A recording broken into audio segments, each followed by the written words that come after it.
Dear students, Assalamu alaikum warahmatullahi wabarakatuh. Our today's topic is lesson number 3rd of your English textbook, Tobacco, the Silent Killer.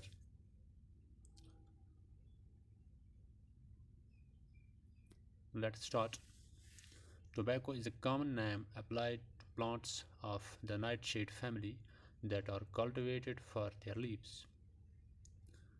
The tobacco plant is one of the most important commercial non-food crops grown in the world today. Tobacco plants grow 1 to 3 meters, 3 to 10 feet, and produce between 10 and 20 broad leaves.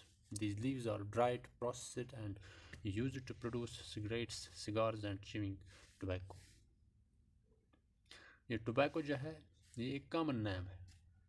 ये उन plants का एक common नाम है जो कि एक family से बिलोंग करते हैं जिसको नाइट शेड फैमिली कहते हैं.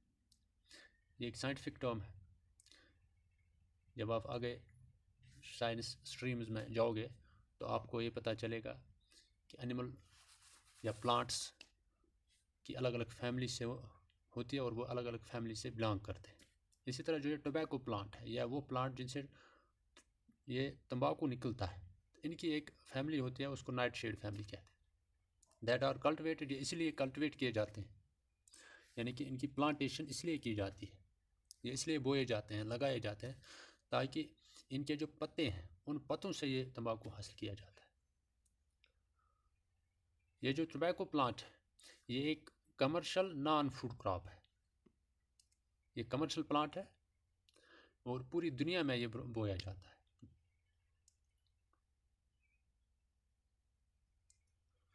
और अब इसकी फिजिकल अपीयरेंस है कि ये टोबैको प्लांट कैसे होता है. टोबैको प्लांट जो है ये 1 से 3 मीटर, या हम ये कह सकते मीटर जब हम फीट में चेंज करेंगे तो 3 से 10 फीट लंबा होता है. और एक प्लांट जो है उसके 10 से 20 ब्रॉड यानी चौड़े पत्ते होते हैं.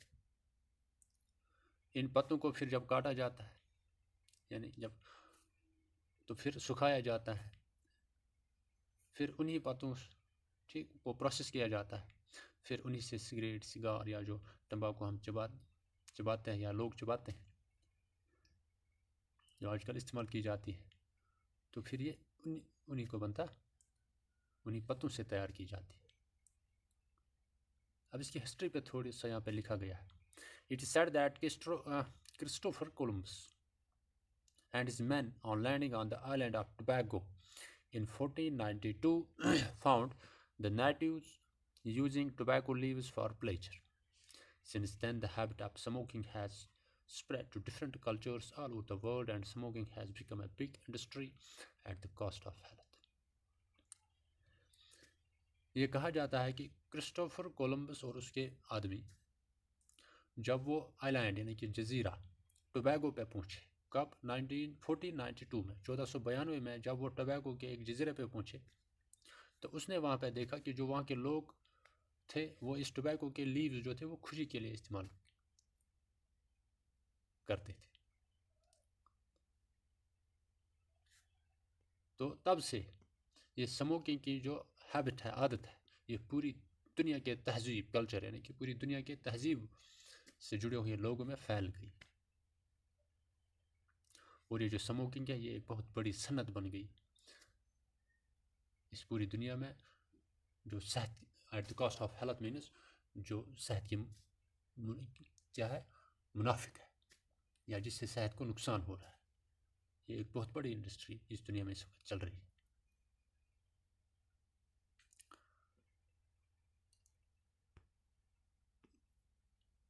Tobacco smoke contains over 4,000 chemicals. 43. These include chemicals such as polycyclic hydrocarbons. It also contains irritants such as ammonia,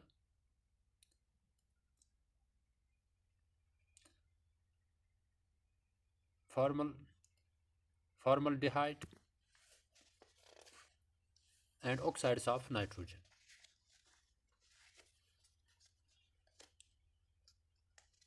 और carbon monoxide which binds to hemoglobin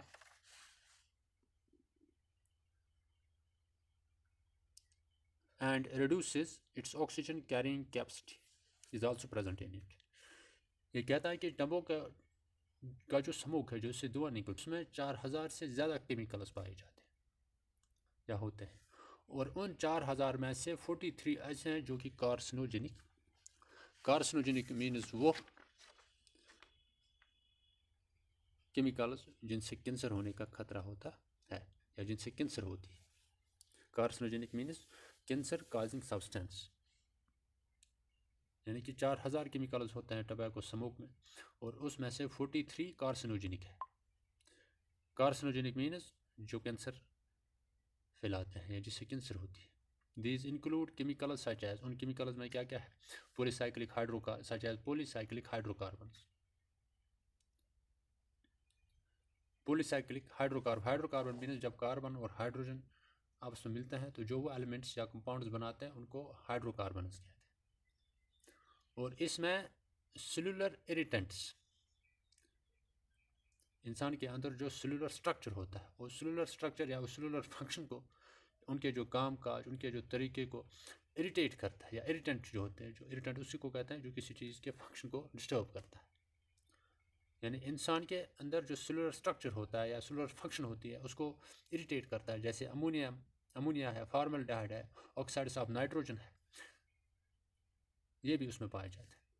और कार्बन मोनोऑक्साइड भी स्मोक में होती है जो कि इंसान के हीमोग्लोबिन से जुड़ जाता है। फिर जो हीमोग्लोबिन इंसान के अंदर ऑक्सीजन कैरी करता है, या वो ऑक्सीजन जिसमें जो ऑक्सीजनेटेड ब्लड जिसको, वो ब्लड जिससे ऑक्सीजन मिला हुआ होता है, यानी कि प्योर ब्लड, ये इस हीमोग्लोबिन की एक पिगमेंट होता है हमारे ब्लड में जो ऑक्सीजन कैरी करता है। और ये उस कार्बन मोनोऑक्साइड जब उस जो धुएं में होती है तो ये उस हीमोग्लोबिन की इस ऑक्सीजन कैरिंग कैपेसिटी को बहुत इफेक्ट करता है, यानी कि उसकी इस कैपेसिटी को ख़त्म कर देता है, रिड्यूस करता है। The major components however is nicotine, which has harmful effects on the nervous system in humans. It is highly addictive and causes an increased heart rate and high blood pressure. लेकिन जो major component इस smoke में है वो nicotine है, जो कि बहुत ही हार्मफुल है इंसान की नर्वस सिस्टम के लिए। नर्वस सिस्टम यानी ब्रेन और स्पाइनल कॉर्ड, ये नर्वस सिस्टम बनाता है। निकोटीन जो है ये इस नर्वस सिस्टम के लिए बहुत ही हार्मफुल है, और ये हाईली एडिक्टिव है। एडिक्टिव मीन्स एक बार जब किसी चीज़ की लत लग जाए तो ये फिर छूटती नहीं है, इंसान इस चीज़ का एडिक्ट हो जाता है, और इसकी हार्ट रेट जो है वो इंक्रीज़ हो जाती है, और ब्लड प्रेशर भी इंक्रीज़ हो जाता। तो कल यूज़ ऑफ टोबैको देखेंगे। Till then good bye.